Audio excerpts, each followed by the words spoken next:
Para një jave në një intervistë të porositur te podcasti i Grida Dumës, peshkatari Gjergj Luca u mundua të pastronte profilin e tij si trafikant ndërkombëtar droge dhe të justifikonte pasuritë shtetërore që ka grabitur me vendime të kryeministrit Edi Rama. Për pasuritë që ka marrë me 1 euro, Gjergj Luca zbuloi një fakt manovrimi, ose më saktë, një aferë financiare me Ministrinë e Financave që përbën objekt hetimi nga drejtësia. Ai tha: "Kur shkova për të bërë privatizimin e objektit në zyrën e Ministres së Financave, Anila Denaj, ishen 2 punonjës që ulën përballë meje me një preventiv 1.100 euro për metër katror, në total 1.4 miliard lek. Unë bëra skandal në prani të ministres, duke u thënë se e donin të më grabisnin. Shteti duhet të më jepte lek, jo të më merrte për ato godina." Pyetja që lind natyrshëm është se për cilat objekte shtetërore bëhet fjalë dhe a e pagoi peshkatari Gjergj Luca detyrimin 1.4 miliard lek sipas vlerësimit të drejtorisë së privatizimit në Ministrinë e Financave?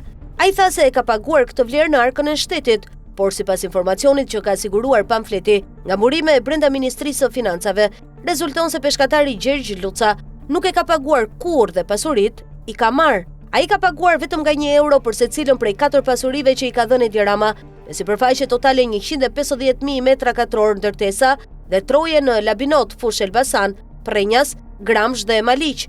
Gjergj Luca tha se ka paguar edhe 400 milion lek në Ministrinë e Mbrojtjes për objektet që ka marrë nga ushtria, por edhe ky është mashtrim. Ai ka marrë me 1 euro dhe nuk është bërë asnjë pagesë prej 400 milion lekësh nga kompania Rozafa SHPK për llogaritë të drejtorisë së privatizimit të pasurive shtetërore për vlerën 1.4 miliard lek. Luca tha se ja kishte vendosur ish ministri i Financave para Anila Denajt, pra Arben Ametaj. Sipas tij, Ametaj kishte urdhëruar akt vlerësimin konform ligjit të privatizimeve, ndërsa pas largimit të Ametajt, detyrimi i Gjergj Lucës u fshi.